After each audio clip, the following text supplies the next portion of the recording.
Oke, halo teman-teman, kembali lagi di channel analisis laporan keuangan oleh Edwin. Nah, hari ini topik videonya tentang BRI nih. Ini sebenarnya nih banyak yang nunggu-nunggu, ada beberapa yang udah eh, kasih tahu request BRI dong, BRI gitu ya, karena BRI ini ya bisa dibilang bank yang ini ya, apa saingannya BCA gitu ya. Nah, ini kan merakyat BRI gitu. Jadi sangat ditunggu juga ini analisis BRI itu ya. Jadi harapannya ya teman-teman bisa dapat manfaat dari video ini gitu ya. Oke, jadi disclaimer dulu ya gitu ya. Jadi video ini, materi ini, analisis ini disusun oleh saya sendiri, Edwin, untuk tujuan berbagi wawasan, berbagi ilmu, pengalaman dari sudut pandang pribadi seputar analisis saham laporan keuangan gitu ya, dan juga tentang investasi saham gitu. Jadi bukan merupakan rekomendasi investasi. Jadi teman-teman apa namanya ini bukan untuk ajakan untuk membeli, menjual, atau hold suatu saham. Jadi segala keputusan investasi sepenuhnya merupakan tanggung jawab pribadi masing-masing gitu ya. Jadi disarankan untuk selalu riset mandiri, selalu analisis lebih lanjut, dan kalau perlu konsultasi dengan penasihat keuangan sebelum ambil keputusan. Oke, jadi sebelum masuk ke analisis gitu ya, teman-teman harus tahu dulu kriteria-kriteria perusahaan yang saya cari. Ya, sebentar saya minum dulu.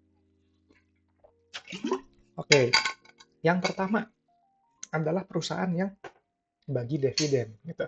Kenapa perusahaan yang bagi dividen? Karena perusahaan yang bagi dividen ini adalah perusahaan yang sudah matang, sudah dewasa, sudah terbukti menghasilkan profit, sudah mengapresiasi pemegang saham dengan dividen gitu ya. Dividen ini apa? Dividen ini adalah hasil keuntungan yang dibagikan kepada pemegang saham. Jadi kalau misalnya ada perusahaan yang dia untung terus tapi nggak pernah bagi dividen, itu harus dicurigai gitu. Kalau saya mencurigai bahwa perusahaan yang tidak bagi dividen tapi dia selalu untung adalah perusahaan yang uh, kutip scam gitu ya, menipu gitu, kutip menipu. Kenapa? Karena untung terus tapi kok saya nggak dapat dividen gitu. Jangan-jangan laporan keuangan ini kutip dimanipulasi, untungnya untung-untungan aja, akal-akalan aja terlihat untung, tapi nggak ada dividen yang bisa dinikmati. Gitu. Jadi dengan membagikan dividen, Anda sudah dapat filter memilih mana perusahaan yang sudah terbukti profit dan mana yang belum. Dari pengalaman saya seperti itu. Dari saya yang sudah amati dari 2016 sampai hari ini seperti itu, gitu ya. Ini filter yang paling kuat.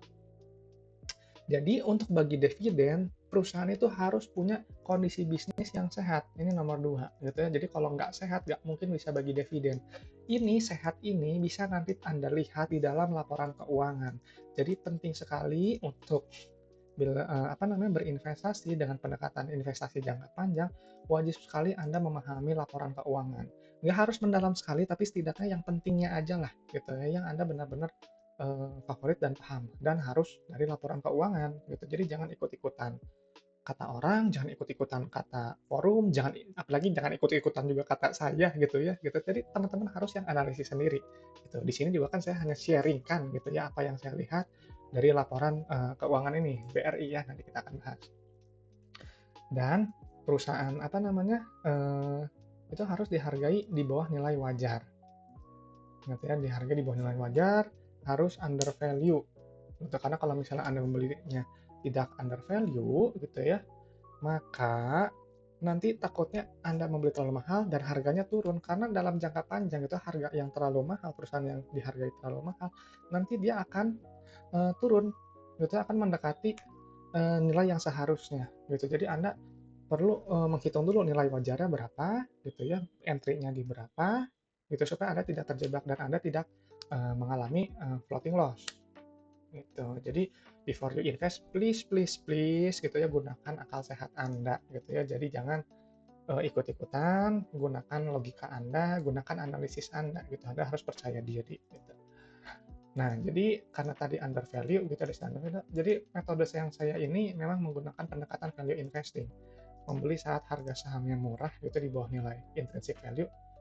Intrinsic value saya pakai PBV sama dengan satu ya, dari di bawah nilai buku, di level tertentu saya beli, dan kalau udah sampai PBV sama dengan satu ya saya jual gitu. Nah, jadi memang banyak sekali saham-saham yang apa namanya ya, eh PBV-nya kurang dari satu banyak gitu, tapi kan banyak juga yang menipu gitu ya, dia murah tapi beneran murahan gitu. Jadi carinya yang murah tapi berkualitas, dihargai under value gitu, tapi benar-benar berkualitas, bisnisnya sehat gitu. Dari mana tahu? Ya tadi, belajar dari laporan keuangan gitu ya, belajar dari laporan keuangan. Jadi kalau memang perusahaan ini baik sekali gitu, kalau memang ternyata dia melebihi gitu, PBV lebih sama dengan satu, tapi memang perusahaannya memang sangat baik, bisnisnya bagus, nggak masalah Anda hold, nggak masalah saya hold gitu ya gitu. Jadi karena memang sudah terbukti baik. Nah, jadi apa namanya, prinsip dasarnya teman-teman harus sabar, harus fokus pada value yang sudah Anda hitung masing-masing, metodenya masing-masing, bebas gitu ya, nggak harus ikut seperti saya gitu. Ini saya hanya sharing-an aja dari yang saya biasa lakukan.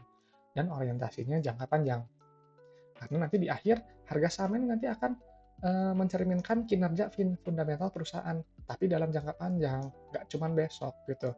Paling cepat kapan? Paling cepat itu per kuartal. Paling cepat itu per kuartal, paling cepat itu 3 bulan, gitu ya. Karena kan 3 bulan itu ada update dari laporan keuangan dan itu nanti akan, mempengaruhi harga saham gitu. Jadi kalau memang ternyata, oh bisa profitnya naik berkali-kali lipat, bisa harga saham nanti akan langsung melonjak naik, gitu. Kenapa? Jadi harga sahamnya akan bereaksi terhadap nilai fundamental dalam jangka panjang. Kalau sehari-hari, jangka pendek, ya mau besok, mau lusa, itu karena sentimen pasar gitu ya, supply and demand. Gitu. Nanti mungkin teman-teman ya kalau memang mau pakai pendekatannya harga ya Anda jadi trader gitu. Cuma saya di sini nggak bahas jadi tradernya gitu ya. Tiap orang punya jalannya masing-masing. Kalau saya cocoknya dengan analisis laporan keuangan gitu. Basicnya, basis saya ini dari LKY laporan keuangan gitu. Saya nggak lihat yang lain, nggak pakai proyeksi gitu ya. Kalau pakai proyeksi yang tadi sifatnya subjektif gitu ya. Jadi saya yang objektif aja, yang terlihat tercermin di laporan keuangan. Makanya tadi jadi wajib sekali paham laporan keuangan. Nggak cuma neraca, nggak cuma laba rugi, tapi juga harus laporan arus kas. Seluruhnya ini Anda harus pahami, paham betul gitu ya. Jadi kalau memang udah paham dan ada yang Anda ingin telisik lebih dalam, gitu, Anda bisa buka di CALK-nya gitu ya. Nah, jadi bisa lebih mendalam. Oke. Nah, jadi sebelum saya lanjut gitu ya, saham ini saya analisis gitu BRI, saya biasanya pasti screening dulu. 7 utama yang screening dulu. Yang pertama tadi dividen dulu ya. Dividen, terus return earning-nya lebih besar sama dengan 1. Lebih besar yang positif gitu ya, saldo labanya positif. PBV kurang dari 1, PER kurang dari 15, CFO-nya plus, CFI dan CFF-nya min. Gitu ya. Apa nih artinya? Nanti saya sambil bahas ya, sambil lihat di laporan keuangan gitu. Nah, laporan keuangan ini gitu ya, nanti teman-teman nanti akan ada ini nih, Excel-nya gitu ya, teman-teman ini bisa download ya. Nih, jadi ini gratis buat Anda gitu, tetap buat teman-teman buat belajar gitu, bisa download ada di deskripsi video ya, di bawah tinggal buka aja, ada linknya, passwordnya ALK Edwin gitu ya. Nanti teman-teman bisa isi juga bareng-bareng supaya lebih mudah mengerti gitu ya, learning by doing gitu. Oke, jadi sekarang kita langsung ke analisisnya ya. Oke, ini analisisnya nih laporan keuangan ya 2025 Q2. Oke. Oke, saya harus sampaikan dulu ini karena perbankan ini ya, untuk analisis perbankan ini agak agak berbeda dengan analisis non bank gitu ya, karena istilah-istilahnya berbeda gitu ya. Kan kadang kalau bank itu kadang yang paling apa namanya, rasionya berbeda gitu ya. Ada rasio-rasio perbankan gitu kayak misalnya NPL gitu, capital adequacy ratio gitu, dan ada yang lainnya gitu ya, ada banyak gitu beberapa rasio bank. Nah, itu memang saya nggak hafal gitu ya, harus lihat lagi gitu ya, ada catatannya lagi, baru nanti kita bisa lihat performanya gimana. Memang khusus untuk rasio perbankan sekedar informasi, kalau di sini nggak ada, yang di laporan keuangan ini nggak ada. Ada biasanya di laporan keuangan yang cetak gitu, yang bisa dipublikasikan gitu. Jadi teman-teman nanti bisa cek di webnya IDX gitu ya, di pengumuman, nanti bisa cari. Ada itu nanti listnya itu yang kayak NPL gitu, jadi teman-teman nggak usah capek-capek ngitung, udah ada, tinggal pindahin aja. Oke, cuman sekarang kan fokusnya ke laporan keuangan ya. Jadi saya akan gunakan cara saya sendiri gitu untuk melakukan screening suatu saham gitu ya. Apakah BRI ini menarik atau tidak gitu ya. Kita cek gitu ya. Nah, untuk di perbankan gitu ya, nggak ada istilah kas dan setara kas. Adanya kas. Jadi angka ini, angka yang paling atas ini pindahkan. Anda harus pindahkan gitu ya.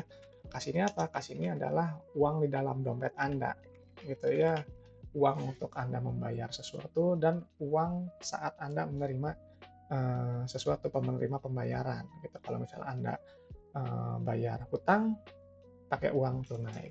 Anda menerima bunga ya bentuknya uang tunai gitu. Jadi kasihnya adalah hal terpenting gitu ya, hal paling penting dalam laporan keuangan. Oke, setelah itu langsung loncat. Di sini loncat ke kemana? Ke aset gitu ya. Ini ada liabilitas. Kalau saya skip kan, ingat screening dulu. Kalau screeningnya udah lolos ya baru kita lihat aspek yang lainnya gitu ya. Nah ini dia ekuitas. Nah langsung loncat ke saldo laba. Saldo laba ini ada di mana? Biasanya nih di sebelum ekuitas pemilik. Nah ini nih saldo laba. Anda tinggal pindahkan aja. Oh teman-teman jangan lupa ya, cek dulu ini satuannya, units in the EDR. Nah ini nih, dalam jutaan rupiah Anda pindahkan. Dan Anda pindahkan, pastikan juga ini ya kuartalnya dan tahunnya. Gitu ya, jadi jangan sampai salah. Oke, ini kita pindahin, saldo laba.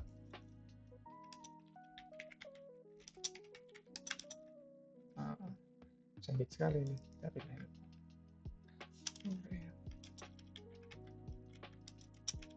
Oke, udah keluar nih angkanya nih. Saldo ini besar sekali ya, juta, miliar, triliun. Saldo laba ini apa? Ini indikator favorit saya, pos keuangan favorit saya gitu ya. Kenapa? Karena saldo laba ini adalah total akumulasi keuntungan yang telah perusahaan raih selama perusahaan ini berdiri. Gitu. Jadi kalau misalnya ini kan berapa nih triliun ya, 213 triliun. Artinya perusahaan BRI, Bank BRI sudah mencetak profit total 213 triliun di luar dividen yang dibagikan.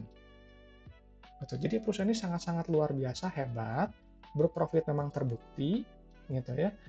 Makanya kenapa dia bisa bagi dividen, gitu ya. Dan teman-teman bisa lihat nih, ada analisis yang malah terlewat, gitu ya. Dividend payment history, gitu ya. Nah, Anda bisa lihat, saking perusahaan yang memang terbukti untung, terbukti baik, gitu ya, terbukti mencetak keuntungan dengan luar biasa, makanya bisa setahun bagi 2 kali dividen. Gitu ya, nih 3 tahun terakhir gitu ya. Ini sudah membagikan interim cash, interim cash, interim cash. Setahun 2 kali bagi dividen. Jadi perusahaan ini benar-benar untung, bukan untung di atas kertas aja, atau untung akal-akalan gitu ya. Ini luar biasa gitu. Jadi perusahaan ini memang terbukti performanya baik gitu ya. Jadi ini baik sekali. Kita oke ini. Riwayat payment dividennya sudah oke gitu. Nah, kalau perusahaan yang saldo labanya negatif, dia nggak akan bisa bayar dividen. Karena uangnya dari mana? Gitu, selalu rugi, gitu ya, selalu mengakumulasi kerugian. Tapi kalau yang perusahaan dengan saldo labanya besar, maka dia bisa bagi dividen, gitu ya. Memang nanti kembali ke kebijakan manajemen. Tapi ya itu tadi, Anda sebagai pemegang saham, Anda baiknya menurut saya, ya, pengalaman saya pribadi, harus menerima dividen sebagai apresiasi perusahaan eh, untuk Anda, gitu ya. Kan ini perusahaan udah untung nih, ini saya bagikan untuk Anda keuntungannya, gitu. Kalau misalnya perusahaannya menahan menahan terus keuntungan, nah curiga yang tadi saya pernah tadi singgung gitu ya, jangan-jangan nih untungnya bohong-bohongan gitu, bohong-bohongan, gitu. Oke, nah kita lanjut ke pos berikutnya, ekuitas pemilik. Nah, ini. Yang mana nih ekuitas pemilik? Yang ini nih teman-teman. Yang ada di sini. Ya. Nah, nah ini ekuitasnya 322. Ya, ini apa namanya? Nah, ini saldo labanya 66%. Gitu ya. Ini ada rasio laba terhadap modal awal. Jadi rasio ini menghitung apa? Rasio ini menghitung bahwa perusahaan ini dengan modal awal kita sudah mencatatkan hampir dua kali keuntungan sebesar modal awal. Gitu. Jadi kalau misalnya modal awalnya 1 triliun, sudah mencetak ya hampir 2 triliun. Gitu. Ini perusahaan yang bagus terbukti untung. Gitu ya. Makanya rasio saldo laba 66% gitu ya. Cari yang minimal 50%. Gitu. Atau yang rasio saldo laba terhadap modal awalnya minimal 1. Jadi perusahaan ini sudah balik modal gitu kan, modal 50, misalnya modal 1 triliun sudah untung 1 triliun, udah balik modal lah gitu. Jadi kalau misalnya kurang dari 50%, kalau saya melihatnya masih belum matur gitu ya, masih belum balik modal gitu teman-teman gitu ya. Jadi bisa jadi tambahan insight gitu buat teman-teman melihat suatu perusahaan. Nah, jadi ini udah keluar ya. Nah, tapi sayang sekali ya, ini PBV-nya masih mahal buat saya. Ketika PBV-nya masih premium di 1,89. Sedangkan saya mencari yang PBV-nya kurang dari 1.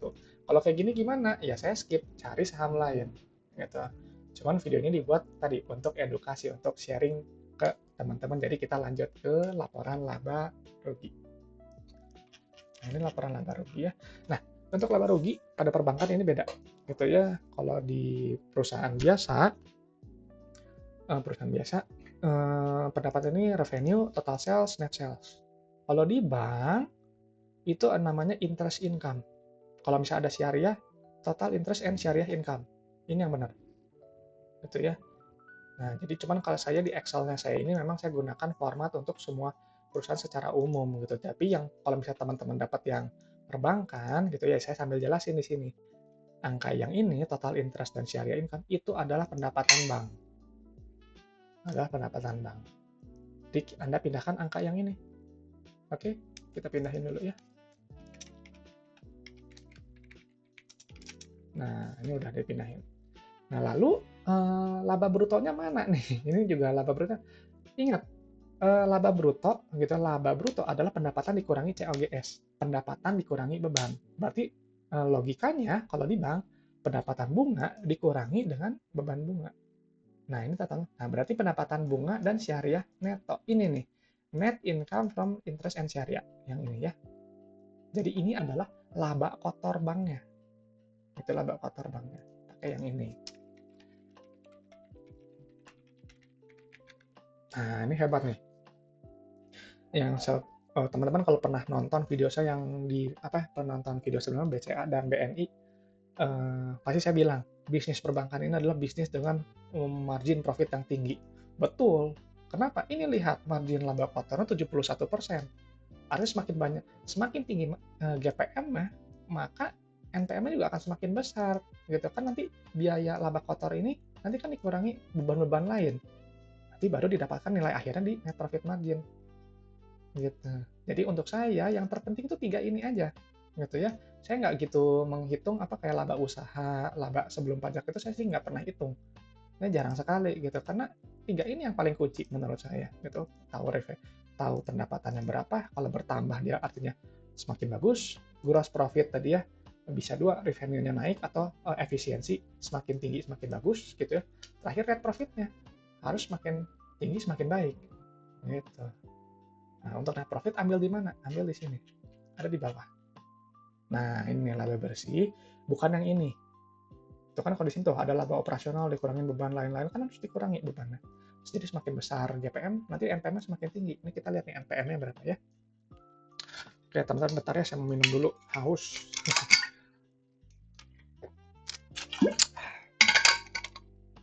Oke. Nah, net profit. Net profit-nya tuh pakai yang ini nih. Nah, laba periode berjalan yang diatribusikan kepada pemilik entitas induk. Nah, yang ini. Ini 26 triliun ya. Itu ya, baru kuartal 2 udah 26 triliun. Luar biasa ya, perbankan. Nah, ini memang dari analisis per kuartal dia turun gitu. Nanti kalau di berita-berita biasanya laba bersihnya turun gitu. Ya udah kalau turun ya udah aja turun gitu. Gitu ya, kenapa harus dipusingin gitu ya. Kalau misalnya memang Anda pendekatannya tadi pakai konsep value investing, Anda sebenarnya nggak akan begitu peduli dengan penurunan laba gitu. Yang penting bisnisnya sehat gitu ya. Kalau dia ada penurunan, ada kemungkinan ya sentimen jangka pendek. Biasanya kalau saya lihatnya seperti itu dari pengalaman saya. Gitu. Yang penting Anda sudah membelinya, yang penting gini ya, tadi bagi dividen, ya tadi udah nih bagi dividen. Terus harga bisnisnya bagus gitu ya, profit dan nanti ininya harus kas gitu ya. Nanti dan belinya murah gitu. Kalau ini kan kalau buat saya pribadi ini masih mahal ya, PBV lebih besar dari satu. Tapi kalau buat teman-teman ternyata menarik, ya teman-teman harus analisis lebih lanjut. Gitu. Nah, sekarang kita lihat nih, udah keluar ya tadi laba bersih gitu ya. Nah, PR-nya berapa? PR-nya ini 15. PR-nya 15, PR-nya 15, PR-nya 11, kurang dari 15 ya. Cukup menarik, ini artinya agak murah, cuman kayaknya masih over value ya, karena memang kurang dari 15 ini adalah PR yang filter umum saya gitu. Saya biasanya cenderung cari yang kurang dari 10 gitu. Cuman ini udah mendekat-dekat lah gitu. Tapi mungkin kalau PBV-nya lebih turun lagi kurang dari 1 ya itu baru menarik karena PR juga pasti rendah gitu ya, dijual murah. Tapi kembali teman-teman yang menilai gitu ini saham ini menarik atau enggak, balik lagi ke teman-teman gitu ya. Oke, sekarang lanjut ke arus kas. Nah, di arus kas ini bedanya agak beda sedikit. Di arus kas gitu ini berbeda dengan laporan yang non bank gitu ya. Kalau di kas kan kalau di non bank ini kalau teman-teman udah sering nonton video saya gitu, istilahnya receipts ya. Nah, tapi kalau di ini nih penerimaan kas itu adalah ini pendapatan yang diterima ya. Nah, ini nggak ada. Berarti harus gimana? Anda harus hitung sendiri. Anda harus hitung sendiri dari ini penerimaan bunga, syariah, premi sampai jasa asuransi. Ini yang Anda hitung. Waduh nggak bisa gini. Anda yang pindahkan angkanya ini di jumlah semua dan ini di jumlah semua. Gitu. Kita pindahin dulu ya. Izinkan saya pindahin dulu angkanya. Nih. Jadi kadang nggak di laporan keuangan ini kadang nggak semuanya ada. Kadang Anda harus hitung manual gitu. Jadi penting Anda untuk paham gitu ya, angka ini dapatnya dari mana, angka itu dapatnya dari mana, supaya Anda nggak kebingungan gitu. Jadi kalau misalnya ada pos yang hilang, Anda bisa tahu hitungnya dari mana.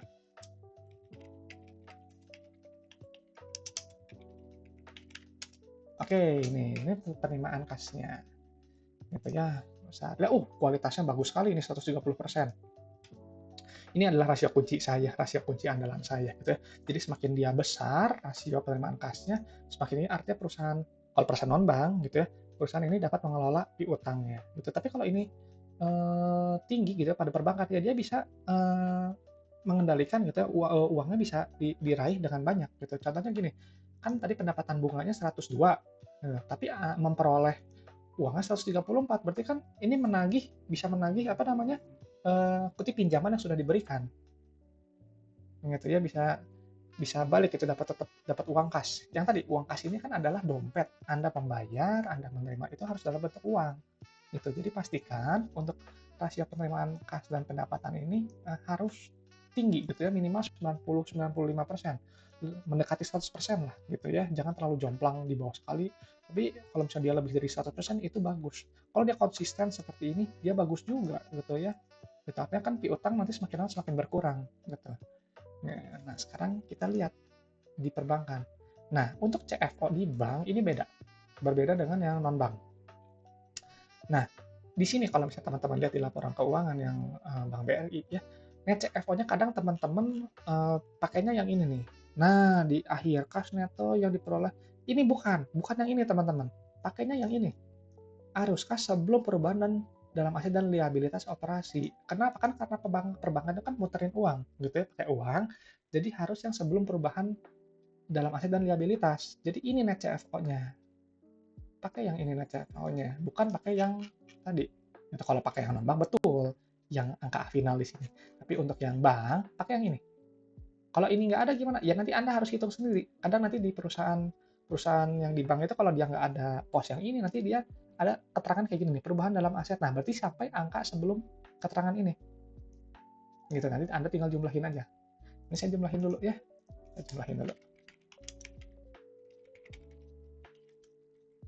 Nah, ini udah keluar nih, CFO-nya positif. Artinya apa? Dari kegiatan bisnis perbankan menghasilkan uang tunai. Gitu ya. Bagus, bagus sekali. Nah, ini kita lihat nih, uang tunainya dipakai apa? Gitu. Kita lihat dari investasi dan pendanaannya. Investasinya, nah ini nih, kalau yang investasi dan pendanaan ini pakai angka final yang ada di bawah. Nah, ini nih. Wah, ini bagus nih.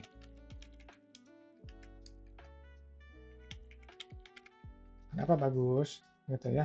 Karena perusahaan ini, karena BRI ya, dia uang tunainya ini digunakan untuk ekspansi gitu ya. Kalau secara umum gitu ya, baik bank dan non bank, CFO ini adalah harus positif. Karena kalau positif, artinya perusahaan ini dia sangat sehat secara operasional. Ingat, secara operasional sehat, menghasilkan uang kas. Nah, jadi kalau misalnya negatif, kita namanya itu tanda-tanda takutnya ada kesulitan uang kas. Kalau misalnya negatif terus, CFO-nya negatif terus, nanti perusahaan ini akan dua cara untuk menutupi kekurangan kas operasinya. Bisa dari menjual investasi atau meminjam dana dari bank. Jadi kalau meminjam dana dari bank kan pasti harus bayar bunga, nanti akan menggerus profit gitu. Jadi cara cara lihatnya gimana? Cari yang operasinya positif, CFI-nya negatif. Kalau CFI-nya negatif gitu ya, artinya dia ekspansi gitu ya. Dia tidak mencairkan investasi tapi dia apa ya, bertumbuh lebih besar gitu ya.